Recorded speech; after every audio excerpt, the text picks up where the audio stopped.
un grand merci. Donc, bonjour à toutes, bonjour à tous. Merci à Gauthier pour cette invitation. J'étais impressionné par l'intervention précédente et je me disais, mais je ne sais pas très bien comment faire le lien, sachant que je souhaitais partager avec vous une expérience d'aviateur, donc d'un oiseau particulier qui est l'avion. Donc, l'avion est un oiseau fantastique et je vais revenir sur l'importance du regard j'ai vécu l'accident du Concorde, j'ai vécu plusieurs accidents. Donc, ce que disait Gauthier, c'est que j'ai travaillé dans différents secteurs. J'ai d'abord travaillé dans les sous-marins nucléaires, puis après j'ai travaillé un peu dans la banque en Côte d'Ivoire, et puis j'ai rejoint Air France, c'était tout à fait logique.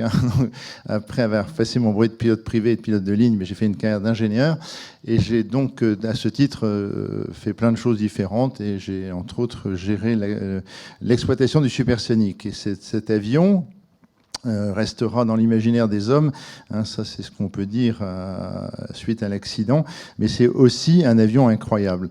Alors, le retour, après j'ai créé 3 entreprises avant de prendre la direction de l'Écosse centrale, et j'en ai fait une qui travaille dans le milieu hospitalier et qui est le transfert des techniques du cockpit, on va dire, dans le milieu médical, lorsque le cas s'y prête. Je pense en particulier au bloc opératoire, en radiothérapie.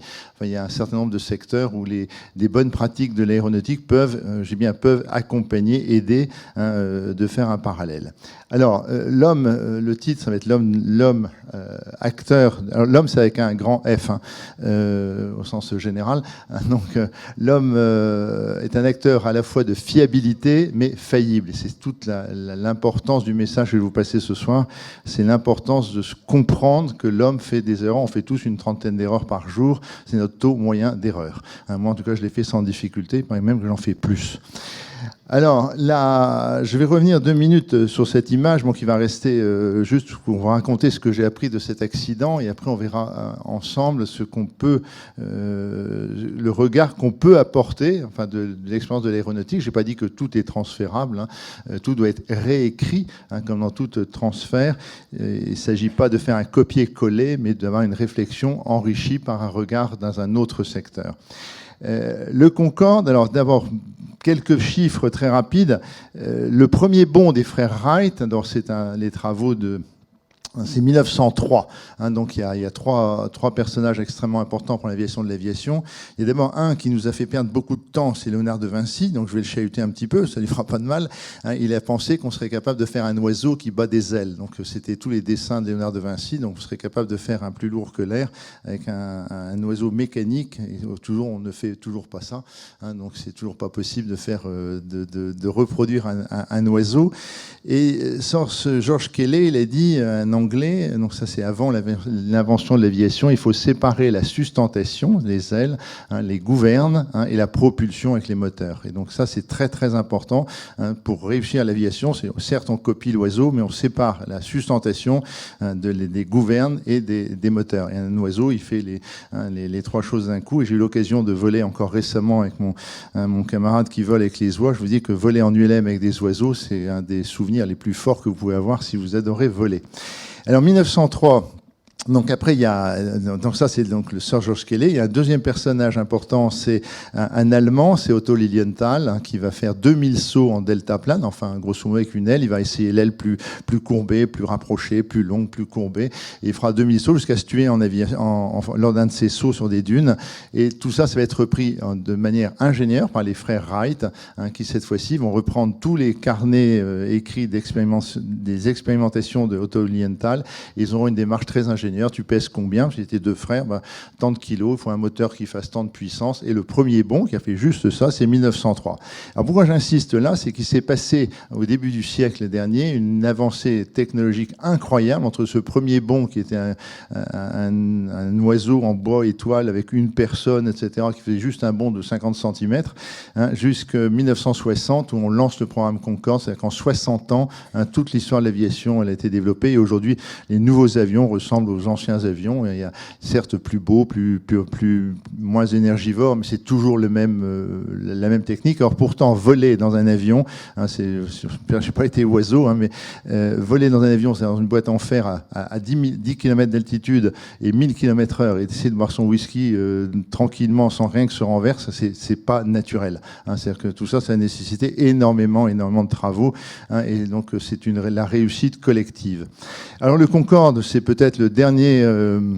D'ailleurs, la chaîne, là, je l'ai trouvé, la photo magnifique. Donc, le Concorde restera un avion incroyable qui va donc 2 fois plus vite que la vitesse du son, donc de 2000 km/h à un peu plus haut que les autres avions, 15-20 km d'altitude. Pourquoi je dis 15-20 km? C'est un avion qui ne fait que monter. Quand on va à New York, il n'y a pas de palier, c'est-à-dire qu'il va toujours suivre la meilleure trajectoire possible. C'est un avion, je peux vous en parler pendant des heures, c'est un avion fantastique, mais qui est complètement différent de tous les autres avions. Donc d'abord, il est haut sur pattes, tout ça parce qu'il est très long, à 60 mètres de long. C'est aussi long qu'un 747 à peu près, un petit peu plus petit. Et le carburant, il y en a plein dans les ailes, il y en a partout. C'est une grande difficulté de cet avion, c'était d'avoir suffisamment de carburant pour aller à New York. Donc le Paris-New York, 5848 km, donc avec l'autonomie qui va bien. Donc ça, c'était une grande difficulté, si bien que c'est aussi ce qui va être sa perte. Et puis on a 4 moteurs. Alors vous pourrez penser que c'est des moteurs carrés, puisque les entrées sont carrées. Je vous rassure, les moteurs, ils sont bien ronds à l'intérieur, mais ce sont des moteurs subsoniques. Alors si vous vous intéressez à l'aviation, eh bien il faudrait régler ce problème. Ce ne sont pas des moteurs supersoniques, ce sont des moteurs subsoniques. Ça veut dire que l'air qui rentre dans les moteurs doit être inférieur à la vitesse du son, il doit être à 700-800 km/h, alors que l'avion vole à 2000 km/h. Donc il y a des volets qui vont se fermer. Plus l'avion va vite, plus les volets vont se fermer, de façon à ce qu'il y ait une toute petite entrée d'air et que l'air derrière s'étend et donc ralentit, de façon à ce que les moteurs tournent, l'air rentre en moteur subsonique. Puis en fait, du carburant va sortir par derrière et on va réinjecter du carburant dans les tuyères pour avoir une poussée supplémentaire qui va permettre de passer le mur du son. Alors ça, c'est toute la raison de l'accident de l'avion. Alors qu'est-ce qui va se passer le 25 juillet 2000 ? Eh bien, le Concorde va rouler sur une pièce métallique laissée tomber par un avion qui est juste devant lui, un DC-10. Donc il va rouler sur la pièce métallique, le pneu va exploser et le pneu va venir cogner l'aile par-dessous. L'aile va rentrer en résonance et on va perdre un bout de la surface de l'aile par en dessous de 40 cm sur 40 cm. Tout le fuel va se mettre à couler de manière colossale. Et derrière, je vous rappelle qu'on fait de l'injection, on réinjecte du carburant, donc il y a une flamme, donc l'avion va prendre feu. Donc c'est ce qui va être à l'origine de l'accident. Et l'avion va donc se cracher et juste devant nos yeux à Roissy. Alors, cet accident, aujourd'hui, qu'est-ce qu'on en a appris ? Et la chose qui me paraît la plus importante pour vous ce soir, c'est ce que j'en ai appris moi. C'est-à-dire qu'en tant que responsable de l'exploitation, un avion magnifique, avec lequel j'ai fait des choses incroyables. J'ai gagné le tour du monde de vitesse. J'ai fait New York en 33 heures, 27 minutes et 15 secondes. Bon, comme ça, on est dans le guide du Guinness Book, mais ça sert à rien, mais c'était beau. Je l'ai peint en bleu pour Pepsi Cola. Ça, c'était intéressant parce qu'il y avait Claudia Schiffer et Cindy Crawford d'abord. Donc ça, c'est des choses... La vie professionnelle amène des bonnes surprises. Il y avait aussi Agassi pour les dames. Donc tout peint en bleu, c'était aussi un avion magnifique. Et j'ai fait plein de belles choses. Et je me souviens très bien de me dire, j'ai fait plusieurs tours du monde différents, tour du monde de golf, tour du monde des grands crus, enfin des tas de choses. J'ai inventé aussi le vol pour le nulle part. C'est-à-dire qu'on décollait de Roissy pour revenir à Roissy. Roissy, on avait passé le mur du son au-dessus de l'Atlantique. Alors quand vous annoncez à la tour de contrôle que vous décollez en Concorde pour aller à Roissy, vous dites, vous êtes à Roissy. Oui, mais on revient. Et donc, c'est un tour de manège de grand luxe. Donc, c'était extraordinaire avec des gens très, très contents d'être à bord de Concorde. Et contrairement à tous les avions, dans ces vols pour nulle part, quand on pose l'avion, c'est quand on arrive à Roissy, quand vous prenez l'avion, dès que l'avion est posé, tout le monde a envie d'être debout et de sortir. Et là, tous les gens, ils restent assis, ils veulent rester dans le Concorde. Ça, c'est magnifique. Donc, c'est un avion qui est complètement différent. Mais qu'est-ce que j'ai appris ? C'est que le Concorde, avec ses fragilités, d'abord, les 4 moteurs, ce ne sont pas des quadrimoteurs. C'est 4 moteurs, d'accord, mais c'est des bimoteurs. Et ça a été l'origine, une des difficultés du Concorde lors du crash, c'est que les 2 moteurs sont collés l'un à côté de l'autre. Donc lorsque le pneu va rouler sur la pièce métallique, le pneu va exploser, hein, les morceaux de pneus vont venir cogner l'aile et vont aussi rentrer dans le moteur. Hein, et donc les morceaux de pneus vont faire que les deux moteurs vont devenir hors service. Hein, donc l'avion est certifié pour voler avec 3 moteurs.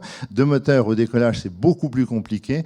Hein, non seulement l'avion prend feu, mais il a également perdu la moitié de sa puissance, hein, puisque les moteurs vont digérer du même côté.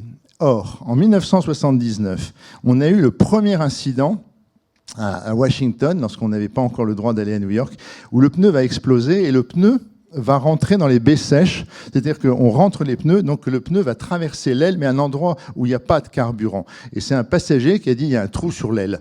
Hein, donc on a eu le pneu qui a traversé l'aile. Et comme on avait une difficulté à l'époque pour se poser à New York, et les Américains ne voulaient pas, on a un peu caché cet accident. C'est-à-dire que ça il n'y avait pas eu d'accident, tout s'est bien passé, on s'est reposé, on a bouché le trou, hein, on est repassé, il a fallu quand même faire des réparations. Et puis après, on s'est habitué. Il y a eu un deuxième incident où on a un petit trou dans l'aile, donc dans l'aile, et donc le carburant a fui un peu. Et les deux seuls exploitants au monde, Air France et British Airways, on a eu 63 explosions de pneus, dont la moitié a fait des petits trous dans l'aile.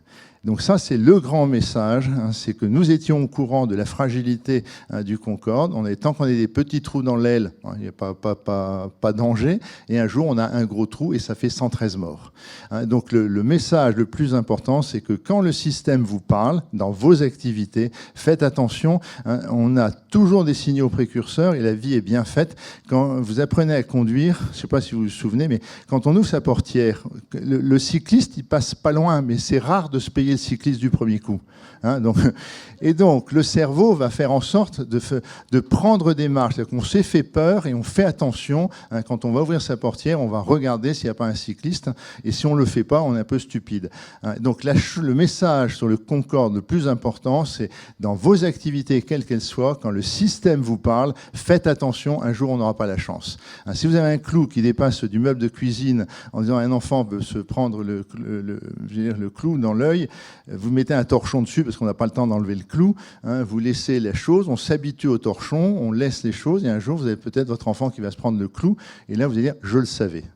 Et je pense que c'est la chose la plus difficile à vivre demain, si vous avez un accident dans vos activités, de dire mais c'est une fragilité, que je savais qu'on avait cette fragilité et on n'a rien fait. Donc, et ça, l'accident du Concorde avec les difficultés, moi, c'est le plus grosse leçon, c'est de se dire attention, hein, quand le système vous parle, il faut être en capacité d'écouter le système et pas attendre le drame pour avoir un accident. Et souvent, le drame ne vient pas la première fois. Alors, je vais revenir. Alors là, je ne sais pas si ça va marcher. On va essayer. Parce que voler, c'est pas naturel et atterrir non plus. On va voir si ça fonctionne. Ça, c'est donc un albatros. Alors, je ne sais pas si le film va marcher. Ah, ça, ce serait super. Ah, il faut le reprendre au début. Il faut le glisser l'écran. Parce que là, c'est... Est-ce qu'on peut le remettre... Voilà, le remettre au début. Donc, il y a le bébé. Et là, il faudrait cliquer pour lancer le film. Ça va venir. Alors vous allez voir, c'est le bébé albatros qui attend son papa ou sa maman. Attends, il faut cliquer sur le... Ah, c'était bon. Ah, voilà. Alors, regardez, c'est tout à fait étonnant. Donc il attend son papa et sa maman, donc il est tout content. Ouais, il va se relever. Et il va faire d'ailleurs comme si de rien n'était, aussi bien l'enfant qui regarde de l'autre côté hein, que le papa qui va partir tout doucement en ayant loupé son atterrissage. Voilà. C'est dommage. Voilà. Donc, j'en avais un autre, mais on ne va pas les passer tous les films, où c'est un aigle qui se plante dans l'arrivée sur son nid, il se prend la branche, et on voit qu'il n'est pas content du tout, du tout. Hein, donc la nature a les mêmes problèmes. Alors, on va reprendre, je vais reprendre peut-être avec mon point. On va peut-être remettre, voilà, peut-être là enlever ça. Voilà. Hein, donc l'albatros. Alors, quelques chiffres intéressants. C'est ce chiffre ici, alors je l'ai de 2017, hein, mais on pourrait mettre 2021.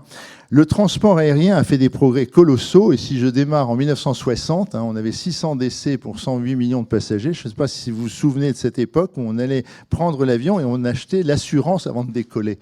Donc à Orly, on pouvait prendre son assurance. Le transport n'était pas certain, c'est-à-dire qu'on n'était pas encore, c'était pas garanti. Aujourd'hui, quand vous allez à Roissy ou à Saint-Exupéry ou dans votre aéroport, vous partez serein en pensant arriver à destination, bien sûr vivant et si possible avec votre bagage. Donc ça, c'est une deuxième chose plus compliquée, et si possible à l'heure. Mais aujourd'hui, on a un transport qui est absolument incroyable. On est multiplié par 30, le nombre. On est passé de 100 millions de passagers à 3 milliards en 2017, et on doit être 3,5 milliards, on doit être à près de 4 milliards aujourd'hui de passagers. Il y a un décollage toutes les secondes dans le monde, et on n'a que 5 décès. En 2017, on tourne plutôt autour dans le monde à peu près à 500 décès par an. C'est grosso modo 1 ou 2 crashs, mais c'est tout petit par rapport au nombre de trajets. Alors, ce qui est intéressant sur cette courbe, je vais vous la passer rapidement, mais je pense que ça vaut le coup de s'y intéresser un tout petit peu. J'imagine que dans vos activités, vous avez des courbes tout à fait similaires. Alors, je vais tous les mettre d'un coup pour ne pas vous faire... Il ne faut pas que j'appuie trop vite, sinon après je vais perdre la courbe. Et on va reprendre les différentes phases. Voilà. Je crois qu'il y a TEM. Voilà. Alors, donc déjà, pourquoi je montre cette courbe? C'est que la courbe en bleu, c'est le nombre de départs d'avions. Et si je montre la courbe, c'est de 1960 à 2010. C'est-à-dire que le changement de culture, la culture sécurité, c'est une longue aventure. Et on n'arrive pas à zéro. Donc ça, c'est le deuxième message, c'est que on ne change pas une activité, parce que j'ai eu l'occasion de travailler beaucoup avec le monde médical après, en radiothérapie en particulier, puis aussi dans tout le circuit du médicament. Donc le changement de culture à l'hôpital, il est en train de se faire. Donc il y a plein de choses qui se passent au niveau de l'hôpital, y compris la checklist au bloc opératoire, entre autres, mais il n'y a pas que ça. Il y a donc un nombre de départs qui va faire que monter. On a un nombre d'accidents qui va faire que diminuer. Deuxième message, c'est qu'on n'arrive pas à zéro. C'est-à-dire que c'est très très difficile, on ne pourra, je pense, jamais dire qu'une activité humaine, on a zéro risque. Donc il y aura toujours un reliquat, il faut toujours travailler, faire un zoom. Alors qu'est-ce qui s'est passé dans les différentes grandes périodes? On parle des périodes de 10 ans. La période de 1960 à 1970, dans le transport aérien, je parle dans le monde, c'est pas lié à Air France, ça a été le travail sur le travail en équipe. Si vous avez la chance d'être en avion, c'est interdit de rentrer au cockpit, mais si vous le demandez gentiment à l'hôtesse et que le commandant de bord est d'accord, vous pourrez assister au décollage ou à l'atterrissage. Et ça, je vous invite à le faire. Si certains l'ont déjà fait, ont dû prendre plaisir. Et c'est extrêmement intéressant de voir que le commandant de bord, c'est le monsieur qui est à gauche. En général, il a des cheveux plutôt gris. Et le jeune peut être copilote. On peut avoir quelqu'un qui a à peu près 60 ans qui est à gauche, qui est le commandant de bord. Et à droite, c'est le pilote ou le copilote. C'est la même chose. Et le pilote contrôle les actions du commandant de bord. Eh bien, pour introduire, en 1960, en 1970, les seigneurs de l'Atlantique, donc qui étaient différents de tous les autres métiers, bien sûr, le transport aérien n'avait rien à voir avec les autres métiers, c'est tout pareil, mais il a fallu, pour la sécurité, si vous acceptez que quelqu'un regarde votre travail, vous allez augmenter en sécurité de manière colossale. D'ailleurs, si vous faites une lettre ou un texte et que vous le donnez à votre voisin, il va vous trouver vos fautes d'orthographe du premier coup.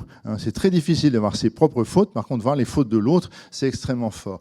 Et donc, ce travail en équipe, c'est-à-dire que contrôle entre les années 60 à 70, ça a été l'acceptation par les commandants de bord d'accepter que sur les phases critiques, le plus jeune regarde ce que fait le commandant de bord. Et si le commandant de bord se trompe dans un paramètre, s'il tape 230 au lieu de taper 320, le jeune copie va dire 320, erreur commandant, et le commandant il va corriger son chiffre, et il n'y aura absolument pas de remise en cause de l'autorité du commandant de bord. Et donc ça a été très long de faire accepter au cockpit que le jeune puisse contrôler le plus ancien. Alors il y a également une nouvelle population, c'est-à-dire qu'avant 1960, on avait si vous êtes passionné par l'aviation, relisez de Saint-Exupéry, Mermoz, il y avait des jeunes qui avaient rentré dans la compagnie en espérant qu'une place se libère. C'est-à-dire qu'au début, on nettoyait les hangars en espérant qu'un avion ne rentre pas. Et l'histoire de l'aéropostale qui était à l'origine d'Air France, c'est plus de 100 morts, 100 crashs. Donc il a fallu aujourd'hui, c'est impensable. Une activité qui aurait des crashs régulièrement, on arrêterait l'activité. On arrête ça, c'est trop dangereux. Le début de l'aviation, on a accepté. Par contre, en 1960, on commence à recruter des commandants, des pilotes qui veulent aller à la retraite. C'est complètement différent, c'est plus du tout la même population. Cette population, donc quand ils rentrent, ils veulent, donc on fait des choses. Donc première chose, c'était donc là les réacteurs. Donc première période, c'est la réflexion sur l'importance du travail en équipe et comment on peut multiplier la sécurité en acceptant le regard de l'autre. Des années 70 à 80, on travaille beaucoup sur l'analyse des vols. Et ça, tout le monde peut le faire. Vous pouvez prendre des opérations. On prend l'analyse des vols, c'est quand on a un crash, malheureusement, il n'y a plus personne pour le raconter. Donc on a inventé les boîtes noires. Et les boîtes noires permettent de raconter le vol à la seconde près. Aujourd'hui, on enregistre, je crois, ces 300 paramètres toutes les demi-secondes. Donc on a l'altitude de l'avion, la vitesse, les paramètres. On connaît tout ce qui s'est passé au cockpit. On n'a pas ce qui s'est passé dans la tête du pilote. Ça, il manque toujours. On interprète parce qu'on voit les actions qu'il a faites. On peut dire voilà ce qu'il a fait. Mais l'analyse des vols, c'est que tous les vols sont analysés. Ça, c'est extrêmement intéressant.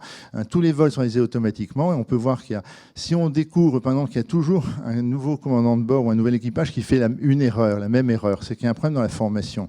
Donc on va regarder, on va discuter avec le pilote en disant tiens, la vitesse, pourquoi tu étais en vitesse trop élevée ou la pente n'était pas la bonne dès que l'atterrissage. Donc on aura une action ponctuelle. Mais on peut découvrir aussi que c'est tous les pilotes du dernier stage.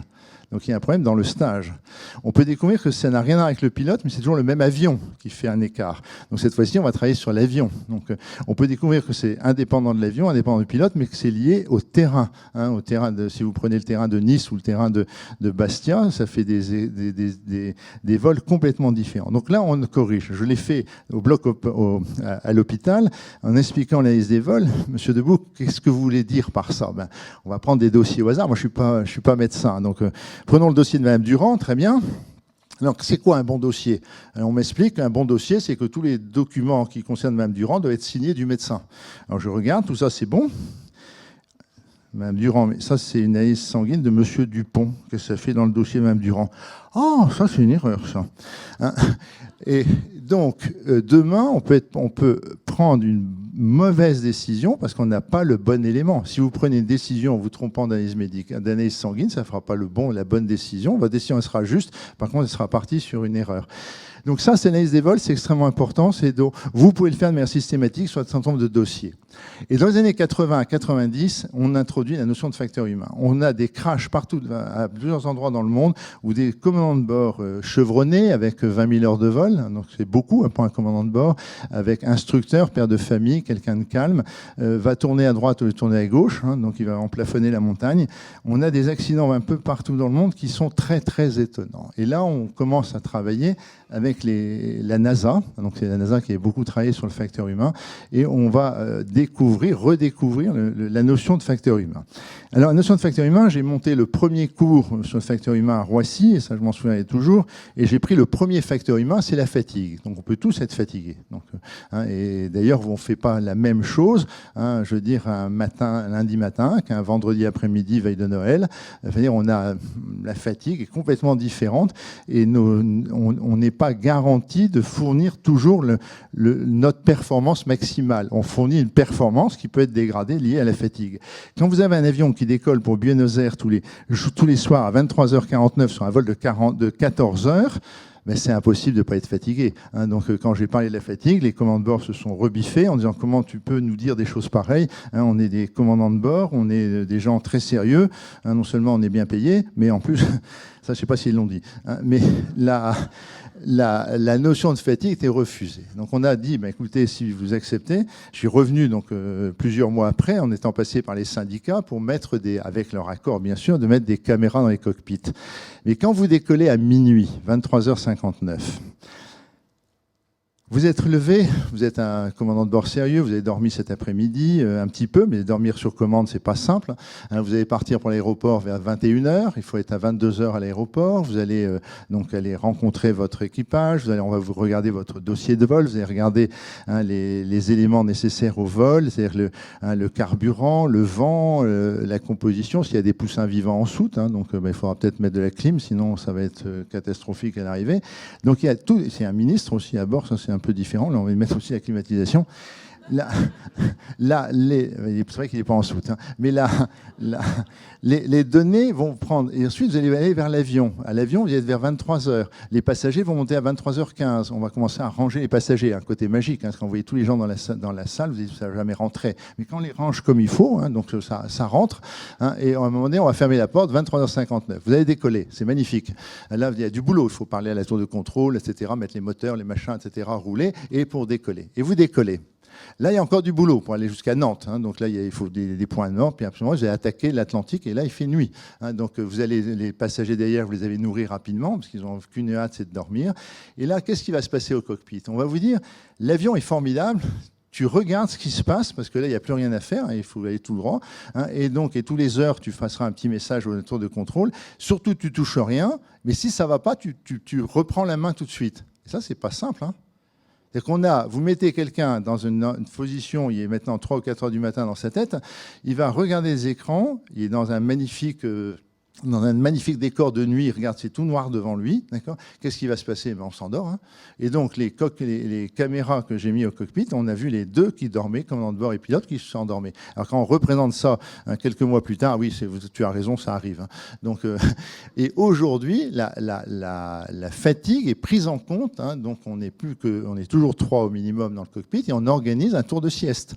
Ce qu'on veut, c'est pas des gens qui aient traversé l'Atlantique en disant « j'ai pas dormi toute la nuit hein, ». C'est plutôt « je suis en pleine possession de mes moyens pour m'atterrir hein. ». Quand vous arrivez à Buenos Aires, hein, il ne faut pas oublier que le carburant, c'est un peu plus court, que là, il y a du trafic partout. Hein, on entend parler en anglais, en espagnol ou en portugais. Et tout ça, c'est en train de se préciser. Et là, on veut un équipage qui soit en pleine possession de ses moyens.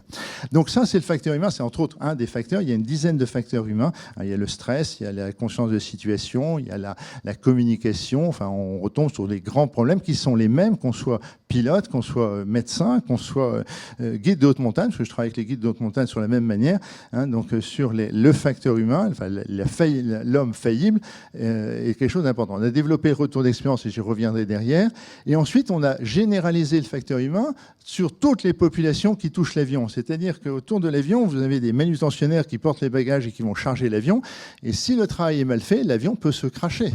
Donc la responsabilité du manutentionnaire est aussi engagée dans la sécurité des vols. Donc le facteur humain, la prise en compte du facteur humain, c'est quelque chose d'extrêmement important. On fait tous une trentaine d'erreurs par jour, d'accord, mais c'est la contrepartie d'une performance. C'est parce qu'on est performant qu'on est capable de faire des choses que ne savent pas faire la machine. Hein, donc vous avez par exemple, si vous posez une question à une patiente, « Bonjour Madame Dupont, comment ça va ?» Elle va vous dire « Je vais très bien ». Et le médecin qui connaît Madame Dupont va dire « Elle va très mal ». C'est-à-dire que le cerveau est capable d'inverser complètement le discours parce qu'il y a plein d'autres signaux que l'homme est capable de faire. Vous êtes tous capables du doute. Ça, je ne le sens pas. Il n'y a pas de machine qui dit « je ne le sens pas ». Hein, donc on est capable aussi d'une mémorisation incroyable. Vous n'avez personne, j'ai jamais vu même des gens très âgés dire « memory full ». Il y a toujours de la place pour mettre des nouvelles informations, donc ça c'est extraordinaire. Mais en même temps, on est en incapacité de gérer 5 ou 6 informations en même temps. Ça, c'est étonnant. C'est-à-dire que si vous demandez à une infirmière de faire un dosage pour un enfant, donc un truc un peu compliqué avec 3 produits, un dosage, le poids, une règle de 3, etc. Donc elle a tout ça en tête, elle a 5-6 paramètres, elle va faire ses mélanges, vous la dérangez. Au fait, Caroline, c'est quand tu prends tes vacances cet été? Les vacances, comme d'habitude, j'ai demandé les 15 premiers jours de juillet, pourquoi? Bon, blablabla. Elle revient, il y a de fortes chances, et qu'on soit d'ailleurs infirmière ou pas infirmière, hein, il y a de fortes chances qu'un des paramètres soit perdu. Et donc là, on avait l'erreur. L'interruption de tâche est extrêmement génératrice d'erreurs hein, au niveau des blocs opératoires, et y compris au cockpit, donc on fait très attention. Donc ça, on l'a généralisé pour tout le monde. Et aujourd'hui, on continue, bien sûr, entre autres sur les compétences. La compétence, on voit très bien le savoir. La compétence, c'est plus compliqué. La compétence, c'est l'art d'utiliser le bon savoir au bon moment. Hein, donc vous avez appris tel geste à faire, j'imagine, dans votre métier. Et donc un vétérinaire compétent, c'est quelqu'un qui va faire le bon geste au bon moment, parce que c'est maintenant que je dois faire telle ou telle action, et c'est la même chose sur je veux dire, un guide de haute montagne qui a appris à faire des nœuds, a appris à faire des tas de choses. Hein, c'est maintenant, par rapport à mon client, par rapport à la neige, par rapport à la pente, par rapport à l'heure de la journée, c'est maintenant que je dois faire telle ou telle chose. C'est ça la compétence. Le savoir, c'est dire je sais faire tout ça, mais la compétence, c'est le faire, bien sûr, de mobiliser la bonne ressource au bon moment. Alors, Donc, ce qui est important également, et ça c'est aussi un problème vis-à-vis des assurances, hein, un établissement sûr, ce n'est pas un établissement qui n'a pas d'accident, hein, ça c'est important, mais c'est de penser que c'est un établissement qui a mis en place un système de prévention efficace. Alors, les causes primaires des accidents, ce que je disais, c'est que l'impact du facteur humain est extrêmement fort, c'est que 80% des avions qui percutent la planète, les avions sont en bonne santé. D'accord ? C'est très rare que ce soit un problème technique. Et donc, si on regarde ça, c'est l'équipage, hein, la cause de l'équipage est dans 56% des cas, l'avion que dans 17% des cas. Par contre, derrière, on trouve maintenant, ça peut être aussi des problèmes. Donc, la cause du facteur humain, le facteur humain vient quasiment la cause numéro 1 dans tous les accidents, même s'il y a toujours 4 familles de causes par rapport à un accident. Vous avez des causes techniques, des causes d'organisation ou de procédure, des causes facteurs humains et des causes environnementaux. Les causes de l'environnement sont plus compliquées à corriger. Hein, c'est par exemple, si c'était une veille de Noël, on m'a dit, Franck, ne te fais pas opérer à l'hôpital en mai ou en novembre, c'est le changement des internes. Hein, donc on voit bien qu'il y a des situations qui peuvent poser problème. Alors, ça, je vais peut-être aller sur vite ces détails. Alors ça, c'est extrêmement important.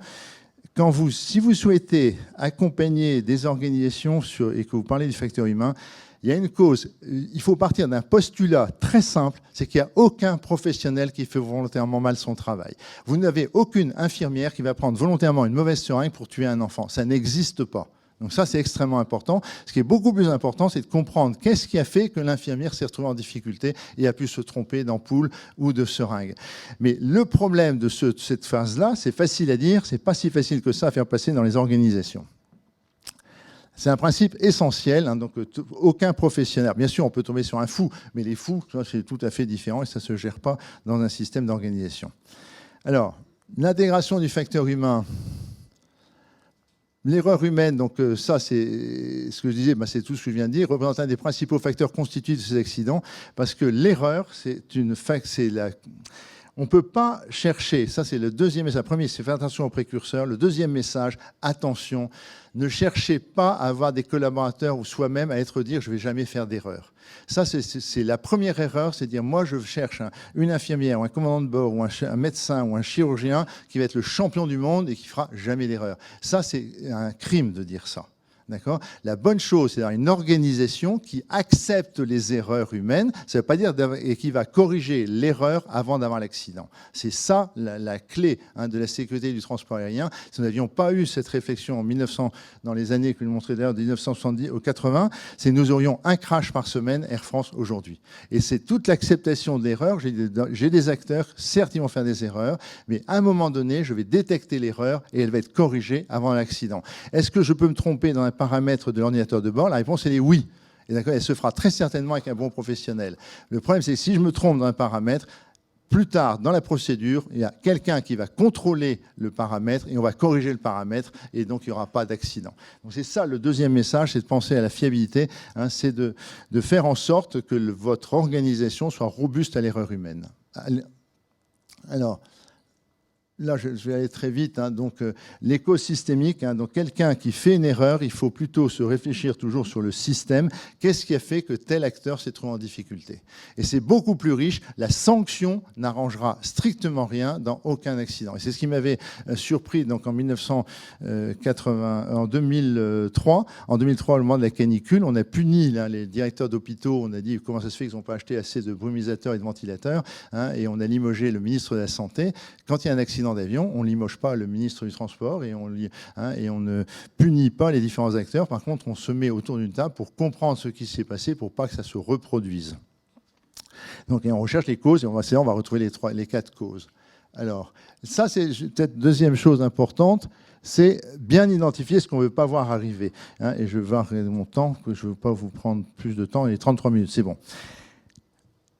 On veut que les commandants de bord respectent les procédures. Eh bien, non. C'est pas ça, ça n'a aucun sens. D'accord ? Qu'est-ce qu'on ne veut pas arriver en avion? C'est 3 choses. On ne veut pas un crash avec le sol, ça va faire 100 morts. On ne veut pas une collision en plein vol, ça va faire 200 morts. Et on ne veut pas perdre un passager en plein vol. Ce sont les 3 seules choses qu'on ne veut pas. Et on fait des procédures pour ça. Mais il faut vraiment mettre les choses dans le bon ordre. Hein. On ne fait pas... le non-respect des procédures, ce n'est pas un objectif. L'objectif, c'est ce qu'on ne veut pas. Alors, on le fait en radiothérapie. Donc, je fais l'exercice donc avec eux il y a quelques années. C'était absolument passionnant. Et donc, on rassemble des manipulateurs et des physiciens et des radiothérapeutes. Et qu'est-ce que vous ne voulez pas voir arriver dans votre activité? Alors, rapidement, c'était la bonne dose au bon endroit. Donc, on dit que ce n'est pas le bon patient. Ce qu'ils veulent, c'est mettre le rayonnement au bon endroit sur le volume donné. Ça, c'est le premier message. Donc, ça, c'est la chose qu'ils ne veulent pas voir arriver en radiothérapie. Ce n'est pas de donner la bonne dose au bon endroit. Très bien. On refait l'exercice à Strasbourg, au centre Paul Strauss, et là, ils sont allés un peu plus loin. Ils ont dit, mais attendez, monsieur Debouc, il y a certains cancers, il faut les prendre de vitesse. Donc, si nous, notre organisation, elle est mauvaise, si on met 6 semaines entre le moment où on a pris une décision de radiothérapie, qu'il faut 6 semaines pour faire la première réunion avec le scanner, le centrage, le machin, et la première séance, on a tout faux. Donc, il y avait, première chose, la bonne dose. Deuxième chose, une efficacité dans l'organisation de la prise des rendez-vous pour prendre quand il y a des problèmes de délai. Et la troisième chose, c'est Épinal. Épinal, là, il y a eu 2000 patients surirradiés, une trentaine de morts en radiothérapie. Et ça a amené une troisième chose qu'on ne veut pas voir arriver, c'est de ne pas faire le suivi des patients. Parce qu'il y a eu des surirradiations pendant plusieurs années et on a mis près de 20 ans avant de découvrir qu'à Épinal, il y avait des surirradiations régulières. Et donc, les surirradiations peuvent se détecter quand on suit physiquement le patient. Donc, ils ont rajouté la troisième chose qu'on ne peut pas voir, c'est de ne pas suivre nos patients. Donc, les 3 choses en radiothérapie. Et faites-le bien dans vos exercices. Moi, en tant que directeur de l'école centrale, qu'est-ce que je ne veux pas m'arriver? C'est un drame à l'école. Et si vous posez la question au comptable, c'est de ne pas être capable de faire les payes. Donc, vous voyez, en fonction du métier, on n'a pas du tout les mêmes choses qu'on ne veut pas voir arriver. Et il est important de donner du sens, si vous souhaitez un jour aller dans cette démarche de structurer de rendre plus fiables vos organisations, c'est bien de se poser cette question, pourquoi on va faire ça et qu'est-ce qu'on ne veut pas voir arriver? Alors, les mêmes causes, alors ça c'est les mêmes causes, j'en ai parlé tout à l'heure, c'est le précurseur.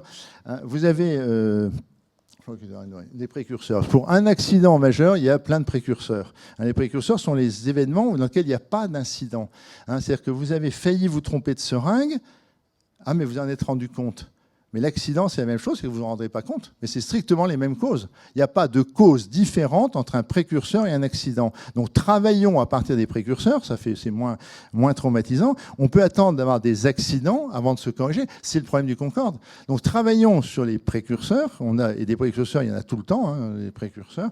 Et on peut, si vous travaillez à partir d'un précurseur où vous êtes fait peur seulement, dans lequel il n'y a pas eu du tout d'impact sur votre activité, eh bien, vous trouverez les causes, et c'est les mêmes causes que vous auriez trouvées le jour d'un accident. Donc, il n'y a pas besoin d'avoir un accident pour trouver des bonnes causes. Alors, ça c'est les plaques d'horizon. Je ne sais pas pourquoi elles parlent de travers. C'est rigolo. Ce n'est pas du tout comme ça que ça se représente dans mes slides. Mais c'est intéressant. C'est que quand on fait une analyse systémique, vous devez les connaître par cœur, ces plaques de fromage, c'est de dire, quand on a un accident, il y a un alignement des causes, mais il y a surtout l'acteur de dernier niveau. L'acteur de dernier niveau dans un crash avion, c'est le commandant de bord. Et à l'hôpital, le dernier acteur de dernier niveau, c'est l'infirmière. Qui fait le geste médical? C'est souvent l'infirmière. Et donc, et ce qui est intéressant, c'est pas l'infirmière, elle fait mal son boulot, c'est de remonter. Est-ce qu'elle a été formée correctement? Est-ce que les instructions étaient claires? Est-ce qu'il y avait bien une prescription médicale écrite? Et quand on remonte dans tout le système, on va trouver les causes qui ont ramené la difficulté à l'acteur de dernier niveau. Alors, je vais en terminer. Les points clés de la démarche. Alors, quelle que soit donc, notre compétence, on fera des erreurs. Moi, je me souviens toujours, là, on appelle ça, 2 trucs marrants. Le professeur César, donc professeur de médecine, chirurgien, grand professeur d'université, rentre au bloc et là, à chaque fois qu'il rentre dans le bloc, il dit les infirmières, surveillez-moi bien, je suis professeur, je risque de me tromper 2 fois plus. Et ça, c'est intéressant. Et un autre militaire, je vais terminer la formation chez les militaires, et qui engueule derrière les jeunes pilotes en disant « il y a encore des cons qui oublient de se poser en oubliant de sortir le train ». Lui, il s'est posé en oubliant de sortir le train 2 jours après. Donc, attention, donc, soyons extrêmement modestes. Alors, je dis que le système complexe, il y a des événements inattendus et indésirables, ça c'est clair. Il faut rendre le système robuste aux erreurs. Alors, rendre robuste, et puis je vais arrêter là pour vous laisser la place aux questions. Les bonnes pratiques sécurité. Si on est au courant qu'on fait des erreurs, enfin si on accepte, si on se regarde et qu'on se dit mais effectivement on fait des erreurs. Donc je peux vous refaire toute la formation sur les facteurs humains, parler du stress, de conscience de situation, de l'interface homme-machine, hein, des causes physiologiques. Enfin il y a plein de choses, c'est absolument passionnant. Bon. Oui mais so what? Ben, le so what, c'est qu'il y a des bonnes pratiques sécurité et on a développé un certain nombre. J'aurais pu vous mettre quelques photos d'animaux. Hein, la communication. La communication, c'est là où on fait le plus d'erreurs. Si je vous dis comme ça, brûle pour point, Quentin va à l'école. Alors comment le cerveau, la puissance humaine, c'est que pour comprendre un message, on n'a pas besoin de tout raconter. Votre cerveau va prendre le contexte qui va bien pour comprendre le message que je viens de vous dire. Si je vous dis comme ça, brûle pour point, Quentin va à l'école, qu'est-ce qu'on voit dans sa tête? J'imagine, on voit un petit garçon qui va à l'école. On fait tous ça. Et 99 fois sur 100, c'est un petit garçon qui va à l'école. Donc, l'efficacité des échanges entre humains, c'est extraordinaire parce qu'on colle, surtout quand si vous parlez entre professionnels, entre vétérinaires, vous avez tout votre contexte vétérinaire, si bien que vous pouvez dire des phrases très courtes et vous savez que votre collègue vétérinaire en face, il va l'interpréter avec le contexte vétérinaire. Mais je n'ai pas fini ma phrase. Quentin va à l'école, virgule, il a des problèmes avec son cours de mécanique quantique. Ah oui, non, ça, c'est pas un petit garçon qui va à l'école. Là, c'est un étudiant. Non, je n'ai pas fini ma phrase. Quentin va à l'école, il a des problèmes sur le cours de mécanique quantique, virgule, il a des difficultés à faire respecter la discipline. Ah oui, non, là, c'est le prof, là. Donc, si demain, on vous faisait raconter ce qu'on a entendu une journée, on n'a pas compris la même chose. Donc, sur la compréhension, donc je dis qu'est-ce qu'on peut faire? La compréhension en aviation, enfin, il y a un moment, c'est important, c'est entre... Alors vous avez des compréhensions compliquées entre l'homme et l'animal. Hein, quand l'animal, il ne peut pas trop vous répondre. Enfin, vous avez plein d'autres techniques, j'imagine. Hein, mais dans le cockpit, on reçoit des informations de la tour de contrôle. Et la tour de contrôle est à plusieurs centaines de kilomètres, on ne se voit pas, ça passe dans les ondes, ça passe dans un anglais qui n'est pas toujours parfait, hein, des deux côtés d'ailleurs, et on veut être certain que le message soit bien passé. Donc là, on me fait des coupures, sinon c'est bon. Je pensais que j'avais terminé mon temps. Et donc, la communication sécurisée, on fait répéter. Alors ça aussi, c'est intéressant, c'est que le jeune copilote contrôle, mais les échanges importants de données, c'est-à-dire la vitesse, le cap et l'altitude, eh bien, on répète ce qu'on a entendu. Donc la tour de contrôle vous donne une vitesse, vous dites autorisé, je sais pas quoi, un 320 nœuds niveau 220, eh bien, vous répétez niveau 220 et vous répétez. Et il faut répéter, sans que vous n'ayez pas répété, la tour de contrôle ne va pas vous lâcher. Donc il y a une répétition du message, donc, de façon à être certain que le message soit bien passé. Et si on ne peut pas le faire dans tous les jours, dans nos opérations, surtout avec notre belle-mère, pour dire si elle a bien compris ce que j'ai dit. Hein, donc, mais là, si on a une information opérationnelle, oui, il faut répéter. Et ça, c'est intéressant. Et donc, j'aurais pu mettre une photo de perroquet. Alors, je regarde, je vais te dire, hein, encore 5 minutes, 4 minutes. Et donc, ah oui, alors l'histoire, je reviens juste derrière là, puis je vais terminer avec une image. Alors, il n'y a pas 121 slides, je vous rassure. C'est pas celle-là. Voilà, ça c'est deux petits dessins. Donc le jeune copie qui pose la question au vieux commandant de bord, hein, Capitaine, donc comment vous faites pour faire si peu d'erreurs? Il lui répond, ça vient avec l'expérience. Et il lui pose la deuxième question, et comment on acquiert cette expérience? En faisant beaucoup d'erreurs. Hein, je pense que ça c'est assez étonnant, mais je pense que c'est pas tout à fait faux. Et la dernière image, c'est les suricates. Ça, je cherchais que 2-3 images animales. C'est une image que j'utilise beaucoup, hein, donc, y compris dans le milieu universitaire. Hein, la sécurité, c'est l'affaire de tous. Je pense aux étudiants en soirée. Hein, donc faites attention. Il faut regarder à droite, à gauche. Et les suricates, il y en a toujours un qui regarde à droite, un qui regarde à gauche. Hein, et quand ils sont plus nombreux, il y en a même un qui regarde derrière. Hein, donc le danger peut venir de partout. Hein, et la vigilance, ça ne peut être que collective. Vous ne pouvez pas dire, je vais, moi, tout contrôler. D'accord ? Et donc, il faut vraiment que chacun joue sa place. Et j'en ai terminé, et il est...